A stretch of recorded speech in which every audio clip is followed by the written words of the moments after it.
Howdy who, all my stock market gamblers. Welcome today. I'm Tall Mike. So glad you're here. What we got going on? Well, the S&P has climbed above the 20, climbed above the 50. Looks like it's headed back up. Now, that's not my take. It may go up and retest the recent high, but I don't think this correction is over yet. Can it stay above the 50 days? Can it stay here for a week? I think it's going to come back down and retest the recent low. That's my take. Now, I do think it'll also go up and retest the recent high, right? I mean, I think we are in a topping out pattern. I don't see a lot of upside up and above beyond the record high that we hit, right? I think that was pretty much close to the top. Maybe we outdo it, maybe we pass it, but I do think we're going to come down and test the recent low, go up and test the recent high after that. And then eventually this market will come down. But I do not think the correction is over yet. A lot of people think the crack up boom is going to continue, that we're just going to continue higher and higher, that we're going to continue to print money until oblivion and send the bubbles up bigger and bigger. They say there's no recession in sight. And why should there be a recession when we can just print our way out of the typical recession? Look at inflation. Inflation numbers came out, right? Inflation back down at 2.9%. Now, do you believe that? If you believe that, leave me a comment. Tell me why you believe that. I don't believe we're at 2.9%. Anyways, what are they going to do? They're going to lower interest rates, right? The Fed is going to cut interest rates. And when people start to lose their jobs, there's a lot of job losses. You could just Google the number of companies that are doing layoffs. Everybody's laying everybody off. And once you get all those job layoffs, the Fed's going to keep cutting that rate because jobs are important, right? Now, they say unemployment's only 4%. I think it's closer to 15% already, and he's headed to 25%. I think there's going to be massive job layoffs, but the Fed, they will lower the rate back, maybe even all the way back to zero. And then, of course, we're going to continue to print money, $1 trillion every 100 days that we don't have on top of the money we take in. So everything's going to be fine, right? And we had good news. The defense budget is now below the amount we pay for interest. We pay about $1.2 trillion a year on our $35 trillion in interest. Now, 12 months from now, that's going to be closer to 2%, $1.8 trillion, if we could stay right at the 5% range. And that's why they really have to lower the rate back to zero. And that's why we have to print money, because we don't have the money to pay for the interest, to pay for our defense budget. The defense budget is now below the amount we pay for interest. Now, soon interest will climb above the amount we pay for Medicare, the amount we pay for Social Security. It will become our number one expense. As a matter of fact, if we continue at the current pace, every dollar that comes in will go to pay interest, and we'll print a little bit extra to pay interest on top of all the money we bring in, because all the money we bring in will not be enough to pay for the interest. That would be what a lot of zombie companies out there, a lot of zombie companies do not bring in enough cash flow to even pay for the interest on their debt. Forget about paying off the debt. The U.S. is never going to pay off our debt. We know that. We got 35 trillion now. We're headed to 50 trillion, and we're going to surpass that. Everybody knows that. We're going to print money into oblivion. Okay. All right. So let's get over to the real estate market. I don't really know where to begin. Well, I'll begin with the crash in the housing market is going to start tomorrow. Now, what am I talking about? August 17th, right? August 17th is the day that goes into effect across the nation where you cannot advertise that the seller will pay the buyer's commission anymore. So there's a lot of chaos right now in the housing market as it is. My MLS started this about 2 weeks ago. 2 weeks ago, we could no longer advertise that the buyer, that the seller is willing to pay the buyer's commission. You cannot advertise that, right? So the MLS is pretty much become obsolete, right? I mean, why do you put the house on the MLS? You put it on the MLS so that they would bring you buyers, but they can't bring you buyers anymore because they don't have any buyers, number one. And if they did have a buyer, they don't know how to get paid. So they're not going to bring you the buyer anymore. Now, this is very fascinating. I've been talking to some brokerage houses. This is incredible. Now, a lot of people, they think that realtors are just a bunch of crooks. Realtors are greedy, and this is going to feed right into it, with these new rules, right? So these brokers, they're taking the 6% commission still from the seller, right? So they're getting 6% on that end, but they're picking up another 2 or 3% from the buyer end. They're now getting 8 or 9% commissions on selling a house. I mean, this is fascinating. This is what's going on right now because there's so much chaos in the system. Nobody knows how to solve the problem, right? Once again, the general public, they're the one getting screwed. The realtors, they're making out like bandits right now. It's incredible. Now, I hope this shifts. Now, I'm a real estate broker, full disclosure. Now, if I were going to tell you you don't live in my area, so I'm not going to help you out. But if you're going to sell your house, I wouldn't even list with a realtor right now. I'd put it on myself, a for sale by owner. I'd go to Zillow and I'd type in my property address and it would go on the for sale by owner list of Zillow, right? And you could put in what days you're going to have your open houses and people would come and I would try to sell it myself because realtors right now are cleaning up. Look at 8 and 9% they're getting because nobody knows what's going on right now. It's chaos out there. This is fascinating. Also, what's fascinating? Okay, so my MLS, we started this about 2 weeks ago, right? And there are houses that went on the market. I just sold 2 houses in this exact neighborhood, right? It took me a day, maybe 2 days to sell. And these houses that are going on now,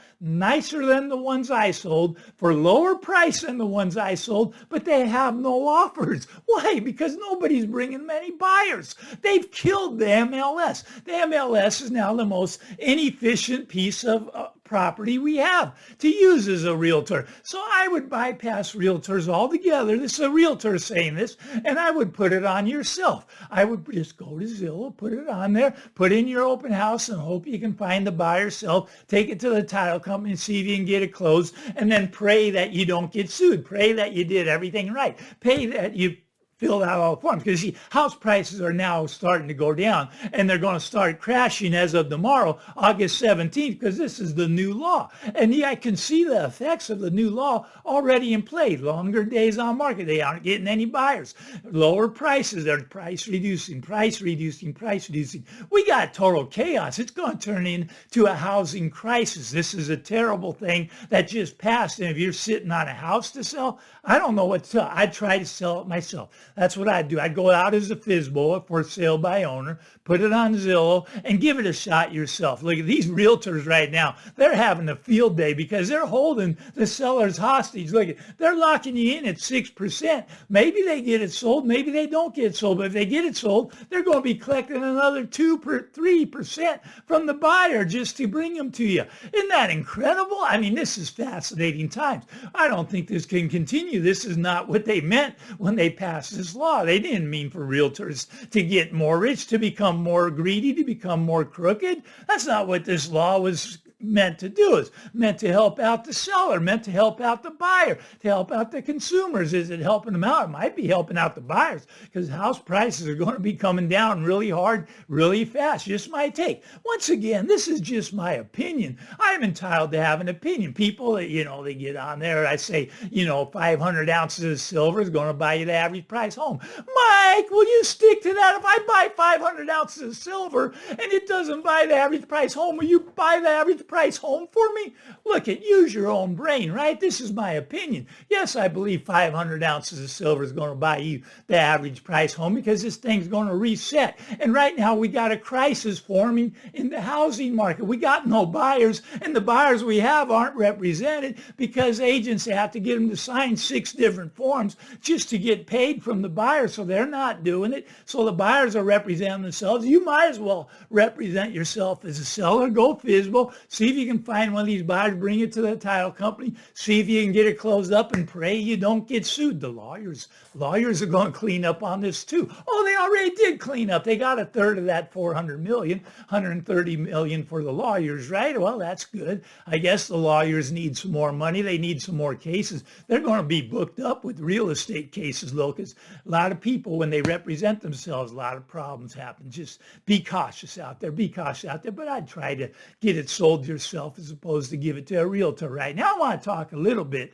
about what's coming. You know, a lot of people don't understand what's coming to our nation, what's coming to our country. We've lived in this country, and I love my country. Don't get me wrong. Never confuse your country with your government, right? I do not love my government. I love my country. I'm going to stay and fight for my country. My government, I hope we get rid of them all. I hope we get some good ones in there. I hope we rebuild the government from the ground up. Look at the Constitution was great, but they threw the Constitution out a long time ago. We got to restate what's going to be the way that our country is going to be run. The way it's being run right now is pitiful, pitiful, pitiful. Look at, here's what's going on, right? Okay, so you get 10% of people that go into a store right now, they go into a store to figure out how to be a shoplifter. How to be a shoplifter. Now, you got 90% that are good people, right? But they got everything locked down under lock and key. You got to go find that employee to come and unlock something so you can buy your stick of deodorant, right?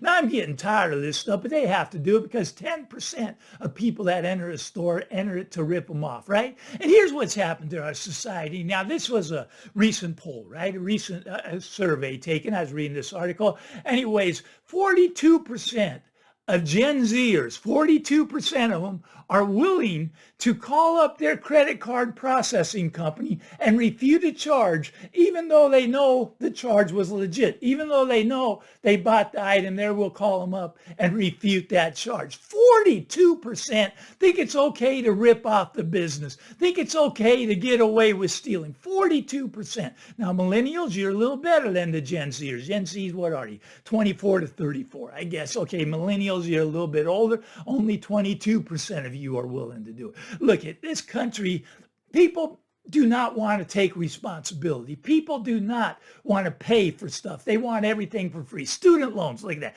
50% of people with student loans are refusing to pay them back. Why? They signed for it, right? They agreed to it. They were an adult, but they don't want to take responsibility, right? They want a socialistic country, and our country has never, well, we are socialistic now, but we got to get rid of that aspect, get back to a free market, I call it capitalism. People think we have capitalism now. We do not. We have corporatism. We do not have anything that resembles capitalism, right? Well, if you get back to a free market with sound money, gold and silver, you can bring this country back from the dead. And we are circling the drain in this country if we don't do something fast. We have to get rid of the socialistic side of this country. Socialism just doesn't work. I know a lot of you out there are socialists, so I'm telling you, it doesn't work. You can do case study after case study after case study. It's going to blow up. And in the next 24 to 36 months, you're going to feel a lot of pain in this country. A lot of pain.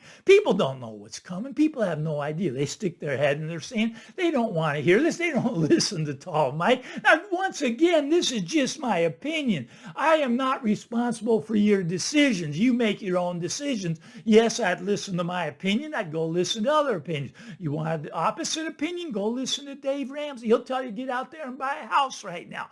Look, this country is going to go from crisis to crisis to crisis. And the crises, they're coming closer together. Every time they get a crisis, they print more and more and more money, right? What does that do to your money? Makes it drop like a rock, right? What do we got to get back to? Got to get back to sound money. Got to get back to gold. Got to get back to silver. Silver, the coin of the realm. That's what you want to do right now. You want to become your own central banker. You want to go out and you want to get your fiat currency turned into the coin of the realm. Coin of the realm, pre-1964, right? Anyways, dimes, quarters, halves, dollars. This has silver. This has silver, and it's real money. In 1964, they took the money out of the money, took the silver out of all of our money. I don't even know what it's made of anymore, right? The dollar bills in your wallets, they're just printing those. Those are just digits on screen, right? Today, they could put 35 trillion, just like that. That quickly, you could put 35 trillion. What would that do to your dollar. Make it completely, absolutely worthless, and it's going to happen. You want to get into silver, you want to get into the coin of the realm, pre-1964, dimes, quarters, half dollars, dollars. That's what you want to do right now. Once again, just my opinion. You do you, I'll do me. A lot of people want to get into that Bitcoin thing. Go for it. Knock yourself out. I'm getting my currency into the coin of the realm, into coin of real money, into the gold and the silver. We got to get off this Keynesian economic stuff where they just fiddle with things, where they print money and they lower rates back to zero. They print more money and lower rates negative. They want to get to that CBDC, central bank digital currency, so they can take the rate negative. And believe me, they're going to try their best to pull it off. We'll see how it plays out for them. I'd say just say no. Just say no to that. You don't want any part of it. You want to deal with real money, get your money into the coin of the realm. That's just my take. I'm Tall Mike. Give me that thumbs up. Punch the subscribe button. Get out there, everybody. Have a great weekend. We'll talk again real soon. Bye-bye now.